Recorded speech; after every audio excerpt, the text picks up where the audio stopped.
Eu venho de uma família de 14 irmãos, sou caçula, sou gêmeos com a menina, né? Isso já traria uma discussão muito interessante, né? Em termos de possibilidades da minha própria trajetória para estudar e para minha irmã gêmeas, né? Como que isso apareceu, como que eu descobri recentemente, não recentemente, tem algum tempo já, né? Bastante tempo, diga-se de passagem, como que ser uma mulher pobre, negra, e ser um homem pobre, negro. Isso aí eu sou o caçula de 6 irmãos e 7 irmãs, né? Então minha mãe teve 14 filhos, 17 na verdade, mas 14 criados, 7 meninos e 7 meninas, né? Então isso é muito, quase um lugar de observação, né? Então a trajetória da minha irmã, por exemplo, é bastante diferente da minha por uma questão muito central, né? Na 4ª série, minha mãe não tinha dinheiro para pagar passagem para 2 pessoas e eu podia ir sozinha e ela não podia ir sozinha porque tinha medo de ela ser estuprada, sequestrada. E o menino isso não acontecia com o menino, né? Então você poderia liberar o Abner para ir para a escola com o dinheiro da passagem, de ida, e a volta você se aventura, mas a Deli não podia ir, né? Então a Deli ficou 1 ano sem estudar e ela que sempre me carregou nas costas.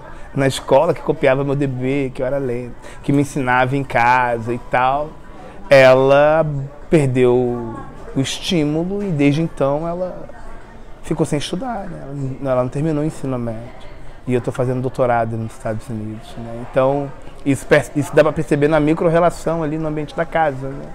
E aí você amplia isso, né, para um contexto nacional, né, brasileiro, regionais, né, pensando ainda na questão da regionalidade, a dimensão que isso pode ganhar, né, as vidas interrompidas que o racismo junto com o machismo, né, e a pobreza, ele acaba possibilitando, né, o horizonte de expectativa de cada pessoa, né, de cada indivíduo. E aí eu entrei na graduação em História na UFRJ, em 2002, na turma da noite.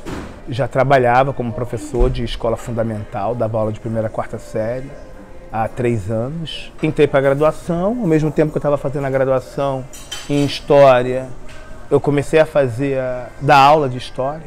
Eu entrei em 2002/2 e em 2002/1 já estava dando aula de História em pré-vestibulares comunitários na Baixada Fluminense, em Nova Iguaçu, que é onde a minha família sentou base. A minha graduação ela foi toda estudando e dando aula. E a partir de 2005 eu comecei a dar aula nos grandes cursos, né, no Rio de Janeiro, na cidade do Rio de Janeiro e no estado do Rio de Janeiro.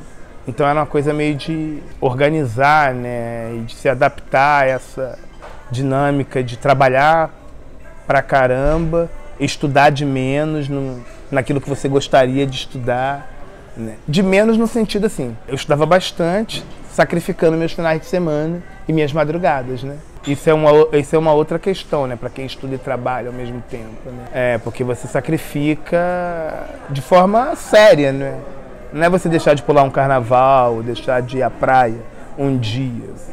O seu final de semana, seu sábado e domingo, às vezes suas madrugadas, ela vira extensão, né, daquilo que você não pode fazer durante a semana. Eu levei uma graduação que se podia fazer em 4 anos e meio, eu fiz em 6 anos e meio. E isso era muito frustrante para mim, porque eu queria fazer o mestrado, eu queria fazer o doutorado, eu queria ser professor acadêmico, né, essas coisas todas, né? E nunca rolava a possibilidade de entrar num programa. Né? E os outros colegas que estavam no programa diziam, não, eu queria estar no teu lugar, meu. Queria estar ganhando dinheiro agora, mas eu estou precisando dessa grana e vou fazer o mestrado e tal. A questão de trabalhar e estudar ao mesmo tempo também me trouxe alguma maturidade. Né? E aí comecei o mestrado e aí com a maturidade, comecei em 2011. E aí o mestrado eu levei com o pé nas costas.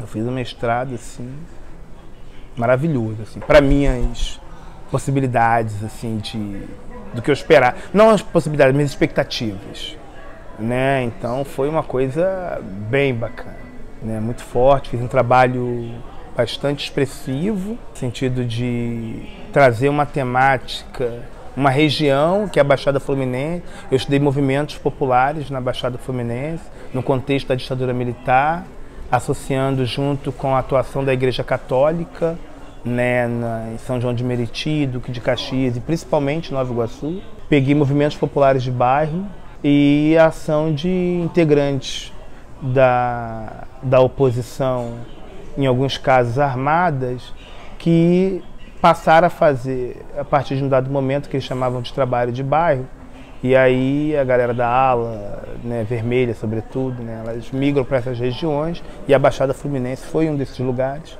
Né? Então eu trabalhei ali essa intersecção entre igreja, movimento popular de bairro e estudantes, militantes, alguns com experiência ou não com a luta armada, mas que ali naquele contexto da Baixada Fluminense já estava fazendo uma outra coisa que não era, né? Já estava naquele trabalho de fomentar a revolução a partir da conscientização das massas, né? Esse trabalho ele foi muito bem aceito nessa dissertação. Ela foi premiada num concurso que tem na UFRJ, que é o concurso de melhores dissertações Manuel Salgado. E esse trabalho recebeu menção honrosa em 2013, né, com indicação para publicação, convite para publicação. Mas nesse ínterim eu fui estimulado a fazer o doutorado no exterior. O que me estimulou a estudar o MAB, primeiro eu tive contato com as literaturas da ditadura militar, né? Lendo Gorender, Combate nas Trevas, eu falei, opa, esse tema me interessa. E na universidade, a área de ditadura, na UFRJ, a área de ditadura era bastante expressiva, né? Então eu falei, opa, vou seguir, isso me interessa. Só que eu não sabia nada de ditadura militar na Baixada Fluminense. Até então a ideia da ditadura na Baixada Fluminense era a ideia de que a ditadura não passou por ali, né? Ou se ela passou de forma... Não, inclusive depois, lendo a literatura, praticamente ela não passou. Você tem uma tese de que a Nova Iguaçu, Duque de Caxias fica um pouco fora, porque era uma área de segurança nacional, por causa da Reduc, então você tinha ali prefeitos interventores, né? Mas a figura do Dom Adriano Hipólito, que era o bispo de Nova Iguaçu, do Dom Mauro Morelli, que era do Duque de Caxias, ficava mais ou menos nesse espaço ali, né? E eu sou morador de Nova Iguaçu, da Baixada, né? E passei a tentar para isso. E eu falei assim, é possibilidade de estudar ditadura militar? E aí uma outra coisa que me incomodava, que era uma perspectiva quase que consagrada da sociologia, de tratar os movimentos populares, né? Aqueles movimentos que não foram inicialmente institucionalizados.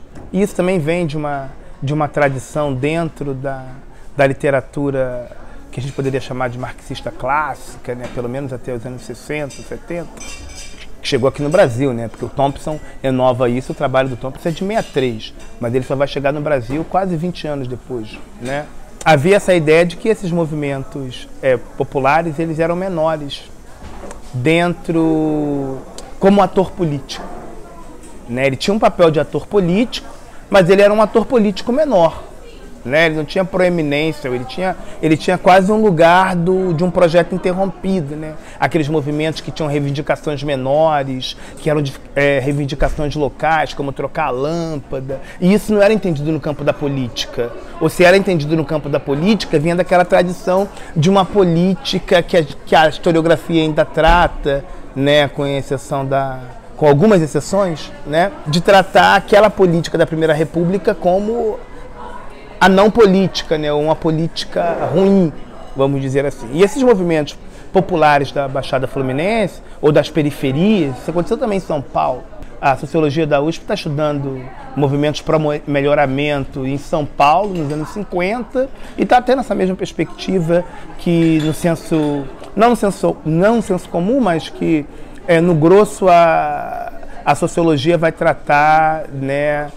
Para esses movimentos da década de 70 e 80, né? Me interessou estudar a ditadura militar porque tinha uma figura. O que me estimulou inicialmente foi o bispo, né? O ex-bispo de Nova Iguaçu, Dom Adriano Hipólito, porque você tinha na história do Brasil, durante a ditadura militar, o bispo que mais violência explícita sofreu durante a ditadura militar era o bispo Dom Adriano Hipólito. Foi sequestrado, explodiram o carro dele no Rio de Janeiro, ele foi sequestrado na Baixada, largaram ele em Jacarepaguá, todo nu, pintado de vermelho, sequestraram pessoa, mataram o cachorro a tiro com armas das Forças Armadas em uma paróquia em Belford Roxo. Então, a paróquia de Nova Iguaçu, ela sofreu uma intervenção por parte do Estado muito forte, né? Durante a ditadura militar, durante a repressão. E tem uma questão que é incrível como não se pensava isso, né? Que Nova Iguaçu, a Baixada, você tinha a questão das Forças Armadas, Deodoro ali, né? Aquele complexo ali de exército de Deodoro, e em Paracambi outro. Então qualquer coisa, né? A documentação apresenta que quando foi o golpe em 64, em 31, né, na madrugada de 31 para o primeiro, o exército já estava no dia 1º em Pedra Lisa, que é uma região da Baixada, caçando armas, porque havia ali, a documentação apresenta isso, né, os documentos da própria repressão, que havia ali uma possibilidade de célula, de um foco guerrilheiro, né? Então os caras vão para lá, para Tinguá, que é uma zona rural de Nova Iguaçu, uma reserva florestal de Nova Iguaçu, procurar armas, porque Tinguá poderia fazer, né, mimificar Sierra Maestra. Né? Então isso está desde 64, só que só estudavam ditadura militar a partir das experiências da década de 70, com alguma e com muita restrição. Então eu passei a perceber que tinha ali uma possibilidade de se fazer um estudo, claro que já haviam estudos anteriores, né? Mas tratando também aquela ideia da Baixada Fluminense como lugar da falta, da carência, inclusive da falta de expressão política. Né? A Baixada Fluminense como lugar da carência, como lugar da falta, como lugar da incompletude, né? Quase o lugar que não foi, da ideia do país que não foi, né? Quase aquele fardo, né, da colonização portuguesa. Isso é interessante pensar. Isso se reproduz ali na Baixada Fluminense, com outras nuances, mas sempre no campo da impossibilidade. Né? A minha pesquisa ela acabou revelando, e mais tarde pesquisas de outras pessoas, né, historiadoras, sobretudo, que vieram fazer trabalhos sobre a Baixada Fluminense, sobre Nova Iguaçu, sobre as experiências durante a ditadura militar na Baixada Fluminense, ela apresenta um mundo de possibilidades, que estava presente em várias partes do Brasil e também presente ali, né? Então, de movimento estudantil, de movimento operário, de interferência do Estado, de jogo de bicho, de escola de samba, né? O Jarbas Passarinho vai na quadra da Beija-Flor e dá dinheiro para a Beija-Flor fazer samba, né? Em 64, a Beija-Flor está cantando um samba, O Grande Decênio. Em 74, falando dos últimos 10 anos da ditadura. Como é que isso não é uma questão que deve ser se debruçado? Né? Hoje nós temos trabalhos. O Luiz Anselmo tem um trabalho brilhante sobre a questão da Beija-Flor e a ditadura militar. E outras pessoas, né, outros colegas, né, que vão fazer trabalhos. O meu interesse de estudar ditadura na Baixada Fluminense era também as minhas lembranças. Né? Eu via lá o mutirão, essas coisas, como isso mobilizava. Né? Eu via a figura daquele cara que queria ser vereador e que estava reunindo pessoas para fazer aquele melhoramento. E aquele melhoramento ele era significativo. Né? Desentupir a rua, abria o espaço para o ônibus passar. Isso que não era considerado algo político, né? A teoria sobre história política, ela nos possibilitou a tratar isso como... E é nesse bojo que meu trabalho se insere, né? Entender essas expressões que hoje falando, né? Parece que 2013 tem bastante tempo, né? Tem bastante tempo de 2013 para cá, do ponto de vista da produção e da compreensão sobre essas questões. Então, não estou falando no senso comum, estou falando no âmbito da academia, né? Mas se pensava muito pouco, né? Se pensava muito pouco a Baixada Fluminense e Nova Iguaçu, que era grande parte da Baixada Fluminense, até se desmembrar, né?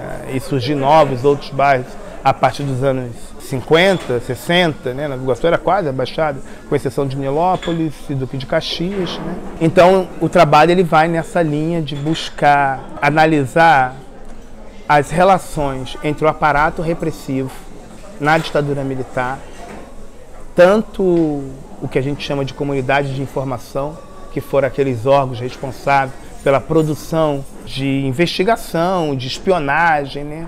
Como a chamada comunidade de segurança, que eram aqueles órgãos, né, responsáveis por fazer, de fato, as ações, o sequestro, a morte, a prisão, a tortura, né, o assassinato. O meu trabalho, essa dissertação, ela vai nessa linha de estudar como que esse aparato repressivo ele esteve presente na ditadura militar e como as diferentes expressões de luta contra a ditadura, ela se faz presente na Baixada Fluminense.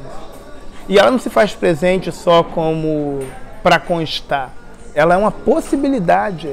Os movimentos sociais, muitos daqueles na Baixada Fluminense, ele apresenta uma possibilidade, um horizonte de expectativa para a política democrática brasileira, que hoje soa-se, né, como, eu lendo alguns teóricos, alguns pensadores, eu lendo o Boaventura, por exemplo, falando sobre essa democracia que precisa se democratizar. A galera está fazendo isso lá nos anos 70 e propondo, e escrevendo e apresentando isso para Constituinte de 87. Né? Tá lá como proposta, inclusive, né? Participação popular, não só a questão do voto, conselhos, né? Isso tudo que o PT, de alguma medida, vira, né? Porque o PT é a expressão disso, né? O PT é a expressão. Em 79, a campanha para a formação do PT na Baixada Fluminense incorpora uma série dessas questões que mais tarde vai para nacional. A minha pesquisa ela consegue revelar essas possibilidades, né? De se pensar não só a ditadura, mas para pensar o Brasil democrático, ou o Brasil que se quer democrático, né? Ou seja, e pensar a Baixada Fluminense do ponto de vista da repressão, do ponto de vista da ditadura, é um dos aspectos. Por isso que eu estou pensando a Baixada do ponto de vista da possibilidade, porque ela também é uma possibilidade para a democracia, né? Ou para a abertura, ou para aquilo que se apresenta a partir de 1990, 88, 85, 79, a gente consegue mapear isso com alguma clareza, inclusive. Isso que é muito rico e interessante. Você tem clareza no mapeamento, inclusive o meu estudo sobre a ditadura, e ainda continuo pensando isso, pode considerar isso menos importante, mas eu acho que é um elemento, é pensar inclusive essas cronologias, né? Como que a gente consegue mapear, né, essa ditadura para pensar, porque a ditadura na Baixada Fluminense ela é ditadura desde o dia 1º de abril, porque ali você está lidando com pobres, ali você está lidando com periféricos, então você não está lidando só com estudantes da classe média, você não está lidando só com o operário sindicalizado, né? Você está lidando com várias formas de mobilização e com uma tradição brasileira, né? Como Canto Gil e Caetano, né? Você sabe como são tratados, né? Os pretos, mulatos, né? Então, assim, você tem ali na ditadura militar, na Baixada Fluminense, ela é ditadura desde o dia 1º de abril de 1964, e assim ela continua, matando, torturando, sumindo, impedindo a expressão política, né? Ela não precisa Baixada Fluminense ela não precisa de um AI-5. Ela não precisa de um AI-5. E isso, o trabalho que eu fiz recentemente com a Comissão Estadual da Verdade, que acabou se tornando uma outra pesquisa, isso ela fica muito clara. Como ela é ditadura, hardcore. Inclusive a gente consegue mapear isso com dados, com indicadores, com percentuais, com gráficos, mostrando, ó, aqui o buraco era mais embaixo. Aqui o buraco era bem mais embaixo. E não é o safanão da política dos anos 50, não, dos anos 40, não. É o cachação que se dá, vai lá, malandro. Não, não tem uma sistematização, né? Mas você tem um aparato repressivo agindo ali, já com todos os bônus que a ditadura apresenta, né? Para a expressão da repressão, e o ônus para aqueles que estão ali se opondo de uma forma ou de outra à ditadura. Isso é interessante de perceber também. Em 2015 eu me preparei, né? Então assim, eu aceitei a ideia de fazer o doutorado nos Estados Unidos, né? A priori eu ia fazer numa universidade específica, que é a Brown University, e aí depois que eu entrei em contato eu vi que eu tinha a Brown era só uma das possibilidades, né? Só que tinha um problema, né? Aquela língua, o inglês, né? Isso sempre foi uma frustração minha. Então, assim, você não tem uma língua estrangeira com 30, com 35, né? Então, você não tem uma língua estrangeira que te possibilite, inclusive aqui na Universidade Brasileira. Comecei a estudar inglês no Brasil igual louco, durante longos e quase que ininterruptos 8 anos, né? E aí eu viajei para os Estados Unidos, para Chicago, né? Para DePaul University, para ficar lá um período, estudando inglês como segunda língua. E quando eu caio lá, eu não sei inglês, não ouço, não falo. Então, em 2015, eu fui para ficar 9 meses e fiquei 7 semanas, porque eu tive homesick. E nesse contexto de homesick, veio a depressão, tratamento, medicação. Depois de 1 ano e 2 meses de tratamento, né? Eu tive alta 1 ano e 2 meses depois, mas eu consegui, antes disso, já me voltar a ficar de pé, né? Embora tenha conhecido o fundo do poço, assim, né? Eu me interesso em estudar questões raciais na América Latina, não só no Brasil, né? Eu estou no programa de pós-graduação na Universidade da Califórnia, em San Diego, e a minha linha é América Latina. E lá a gente estuda mesmo a América Latina na sua dimensão. E uma das questões que me interessa estudar são os afro-latinos. Também a partir de uma perspectiva psicanalítica. A partir dessa vivência da depressão, né, eu aprofundei o meu estudo sobre psicanálise, né? E lá nos Estados Unidos também comecei a entrar em contato com essa literatura do Bois, que desde o século XIX já está trazendo a questão, né, psicologizante do racismo, né? Aquela coisa das linhas que separam, né? Do Bois traz essa questão, né, de pensar a perspectiva psicologizante do racismo, né?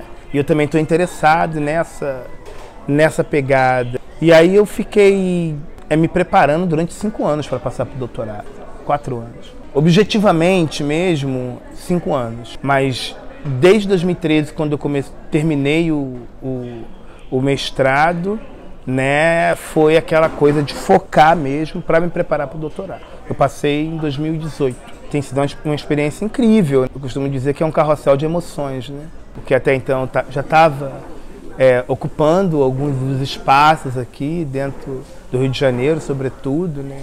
E aí eu vou para uma universidade americana com um certo acúmulo na área de história, do ponto de vista teórico, do ponto de vista metodológico. O que eu já estava dando aula, já estava ensinando aqui, né? E eu tenho que aprender isso tudo num novo código, na nova língua, né? De conceitos, de palavras que você sabe, da ideia que você sabe, mas você não sabe expressar na língua. Mas a vantagem é que eu tenho tido a possibilidade de estudar lá. Inicialmente, minha pesquisa nos Estados Unidos, quando eu apresentei lá para o doutorado, a ideia era comparar a ditadura Vargas e a ditadura de 64, ou pós-64, a partir do discurso ou das políticas, ou das ações, né, de harmonia racial, para além daquela questão Gilberto Freiriana, né, da democracia racial. Era menos interessante ou menos importante para mim discutir o mito, ou se foi mito, se não havia. Isso já está superado, né, desde os anos 60, pelo menos.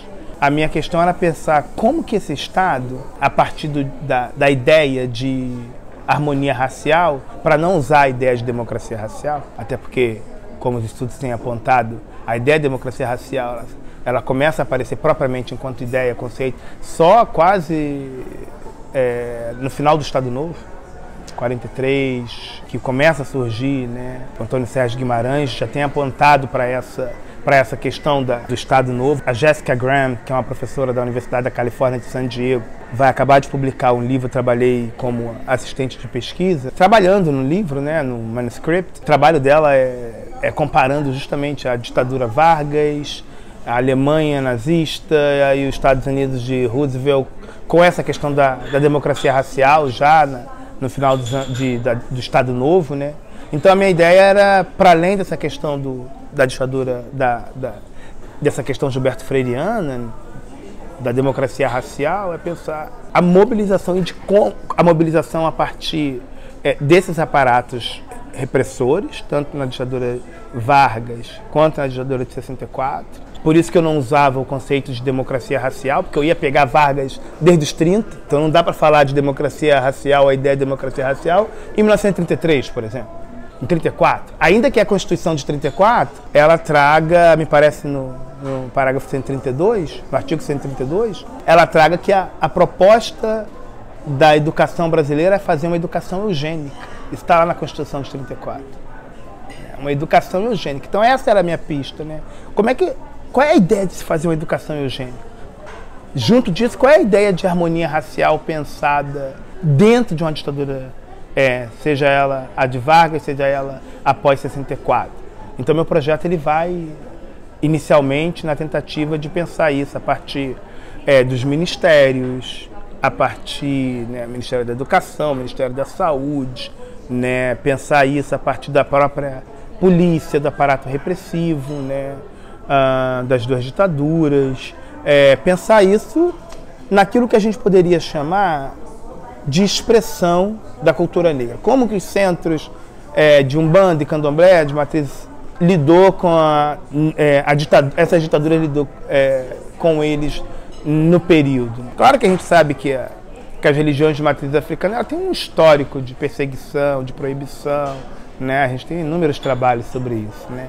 Mas me interessava pensar isso para essas ditaduras, e principalmente a de 64 em diante. E aí eu fui repensando esse trabalho, né? A ideia hoje é trabalhar com a ditadura militar a partir de 64 e como se pensou essa questão da harmonia e se pensou essa questão lidando já de forma muito clara com a questão da democracia racial, mas aí sem pensar naquela questão propriamente de uma história denúncia. Por que dizer que as ditaduras tinham elementos racistas, era racista? Né? Eu conversando isso com um amigo, né? A gente estava pensando isso. Né? Isso você pode dizer que o império era racista, que a ditadura era racista, que a democracia era racista. Então, a ditadura militar talvez não teria nenhuma excepcionalidade nisso. Só que tem excepcionalidades, inúmeras. Né? Então, só que a ideia não é pensar o episódico. A ideia é pensar, e aí isso acho que tem se encaminhado nesse sentido, né? Dentro da perspectiva de teoria racial, né, associada ao estudo de história, tem se encaminhado para pensar o próprio campo de produção de conhecimento da história durante a ditadura militar. Ou seja, num simples mapeamento que eu fiz sobre os programas de pós-graduação no Rio de Janeiro, aqueles que estão classificados com a nota 5 até 7, eu comecei a fazer um mapeamento, eles são 8 programas que poderiam estudar a ditadura militar. Isso inclui, inclusive, o programa da Fiocruz. Vale lembrar que dentro da Fiocruz você teve Arouca, Sérgio Arouca, né? Você teve todo aqueles estudantes de medicina, médicos, né? Que militaram muito na Baixada Fluminense, então, né? Produziram, né? Você tem movimento sanitarista nos anos 70, né? Atuando nas periferias. E mesmo assim, nesses lugares, você não tem trabalho significativo sobre a questão racial negra durante a ditadura militar. Isso me aguçou numa fotografia que eu vi, que foi a fotografia do enterro do Edson, do estudante do calabouço, né? O Edson é um menino negro, secundarista, mas no enterro do Edson você tinha vários estudantes em volta, levantando o caixão, e você conta ali 8, 9, 10 pessoas, e majoritariamente eram negras, e não eram familiares do Edson. E na capa do livro que eu vi esse trabalho, essa fotografia, que estava estudando o movimento estudantil do século XIX ao século XXI, a única menção que tinha a questão racial negra no Brasil era dizer que a sociedade brasileira era muito elitista, então tinha poucos negros na universidade no século XX. Falei, tem problema.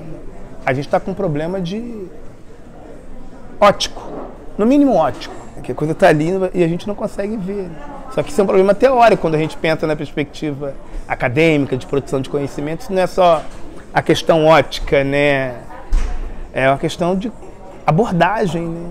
Eu estava conversando com uma outra colega, ela falou assim, não, a gente pode estudar, levantando esses questionamentos, ela falou assim, não, a gente pode estudar a questão racial negra no campo, a gente pode estudar a questão racial negra em outra. Aí ela falou em uma outra, eu falei, não, a gente pode estudar em tudo. Como assim? Um país majoritariamente negro, ainda que no censo não apresente, porque a gente não precisa de censo para isso.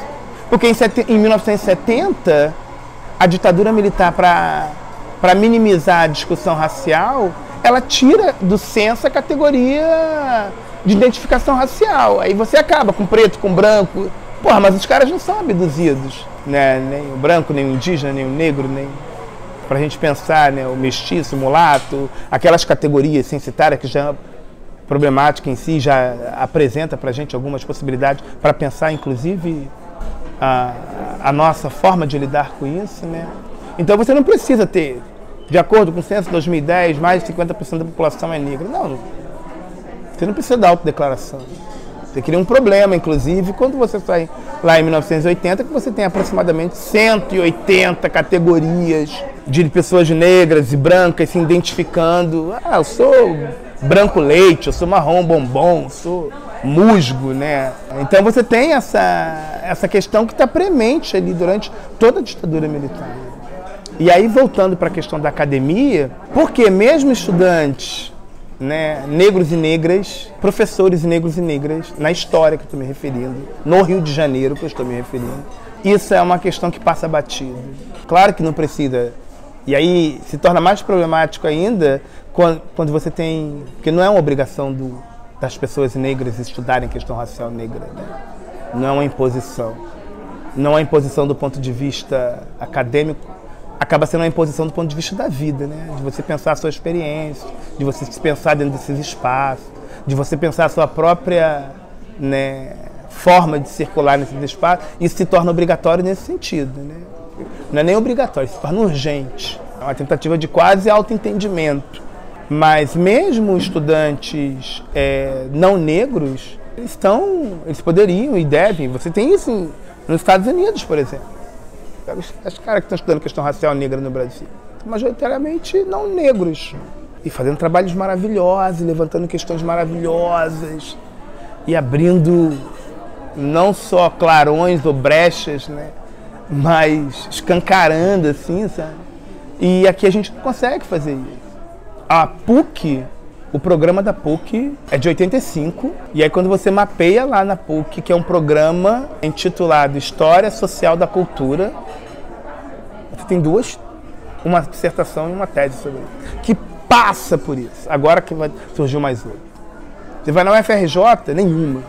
No INFIX, né, no PPGI, que tem a sua pós-graduação de 76, 77 para cá, o seu doutorado de 95 para cá. Você vai na UF, que é um programa nota 7, isso praticamente é inexistente.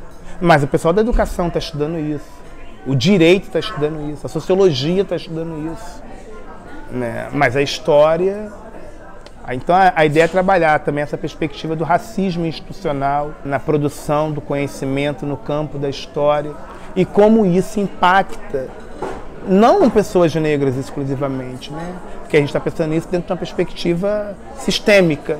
Como isso afeta de forma distinta, e aí pensando de um privilégio para os não negros, né? Ou, notadamente as pessoas que a gente identifica como brancas, né? Você pensar isso dentro da lógica da própria branquitude, né? É interessante, porque não adianta eu chegar como um historiador, como um pesquisador, apontar que existe racismo e tem os episódios e tem a questão racial no Brasil, né? E aí a gente não apresenta também a questão de quem se beneficia com isso. Porque senão vira muro das lamentações, né? Vira, vamos chorar nossas dores aqui. E não é só chorador. A questão não é só chorador, né? O chorador também é importante, né? Mas não é só uma história denúncia, né? Então eu quero aqui, eu acuso, isso é importante pra caramba. Só que, para além do eu acuso, né, a gente precisa também pensar essas estruturas, né, de uma forma mais sistêmica, né, apontando, né, como isso, em uma certa medida, afeta o conjunto da sociedade, de formas distintas, né, beneficiando, inclusive, e gerando, por exemplo, um percentual de 78% dos jovens negros, dos jovens que são mortos, né, entre 16 e 20 anos, parece, 24 anos, na sua maioria, 30 anos, na sua maioria jovens negros, né, aquilo que o Abdias, lá na década de 70, né, em 76, vai apresentar um congresso, e a tese dele, a fala dele é sobre o genocídio negro no Brasil. Em 76, para você perceber um genocídio negro no Brasil em 76, é porque ele já era escancarado, né? Imagina isso. Parece que é coisa nova falar de genocídio negro no Brasil, né? Não, né? Estava lá, inclusive com práticas bastante específicas, claras, desse racismo brasileiro que não é nem um pouco, do meu ponto de vista, né? Que não é nem um pouco um racismo mascarado. Né? Como é que é um racismo mascarado, pelo amor de Deus? Me explica isso. Como é que é um racismo mascarado se você chega de determinados lugares e está tão claro que chega até doer em algumas vezes? Mascarado para quem, né? Quem não consegue ver isso? É tão expressivo que você vai lá e tem 78% dos jovens, né, mortos no Brasil sendo negros. A probabilidade de jovens negros cometerem suicídios, homens, são 20 vezes maior do que um jovem não negro, branco. Não negro, não branco, né? Porque você pode pensar a questão indígena também. Então como é que esse racismo é mascarado? Ele é mascarado para quem? Né? Ele não é nem um pouco mascarado. Ele não é nem um pouco sutil. Ele é tão explícito que ele abre poças de sangue no meio da rua. Como é que esse racismo ele é mascarado, ele é sutil, se ele abre fossas de sangue no meio da rua? Quem que não vê isso? Por que ele é mascarado? Ele é explícito, né? Então a ideia, para além dessa questão do explícito, né, da denúncia, é pensar como isso se apresenta em outros campos, né? Porque se você for pensar a academia, o lugar do progressismo, o lugar do que está pensando, se a gente for pensar os estudos, se a gente fosse fazer hoje um levantamento sobre os temas que estão presentes dentro da ditadura militar, nos programas de pós-graduação, você vai encontrar de quase tudo. De quase tudo. A gente estuda de tudo, questão econômica, uma questão econômica específica, a gente estuda corrupção, a gente estuda a questão LGBT, a gente estuda a questão feminina, a gente estuda tudo, cinema, teatro, a gente estuda questão médica, né, desenvolvimento do transporte, da usina, acordos internacionais de produção de energia, seja energia nuclear, seja energia... Mas quando você cai na questão racial negra, isso desaparece. Esse estudo desaparece. E ele está presente, né? Então por que ele desaparece? É isso que não é porque ele desaparece. Porque ele desaparece, a gente já sabe, né? Nós já sabemos, né? Por que ele desaparece. Mas a ideia é pensar, e a gente também já sabe o impacto disso, né? A ideia então é mapear isso. É mascarado? Não. É sutil? Não é sutil não. Você vai ver que isso aí pode ser que seja explícito, né? Então essa que é a ideia agora dessa minha pesquisa, né? Eu estou no primeiro ano, estou no segundo ano de doutorado, né? Então já dei uma mudada, eu sei que pode mudar bastante coisa, porque do ponto de vista de teoria racial nos Estados Unidos, lá na universidade, né? Tem centros de estudos raciais, né? Para além do African Studies, centros de estudos africanos, você tem Ethnic Studies, né? Você tem uma abordagem, e está presente em tudo. Estuda astrofísica com a perspectiva racial. Você chega lá, o cara está estudando astrofísica com a perspectiva racial. E não só racial negra, né? Quando a gente pensa racial, não é só racial negra, né? Você está estudando questão judaica, você está estudando questão da imigração, do mexicano, do chicano, do negro, do branco. Você está estudando isso em todos os campos, do campo empresarial, por exemplo, do campo da astrofísica, do campo da academia, do campo... Então, a minha proposta é trazer isso para o campo da história, assim, pensar isso no campo da história, para além de identificar que durante a ditadura teve episódios de racismo, isso a gente não precisa mais. Ou se precisa fazer de uma forma mais sistematizada também. No campo da história, estou falando do Rio de Janeiro, de coisas específicas, porque se você for para outras regiões, a USP, os estudos afro-asiáticos na USP está fazendo isso. Mas ali não é história. Esse espaço sagrado, né, das ciências humanas que se coloca pelo menos como sendo, né?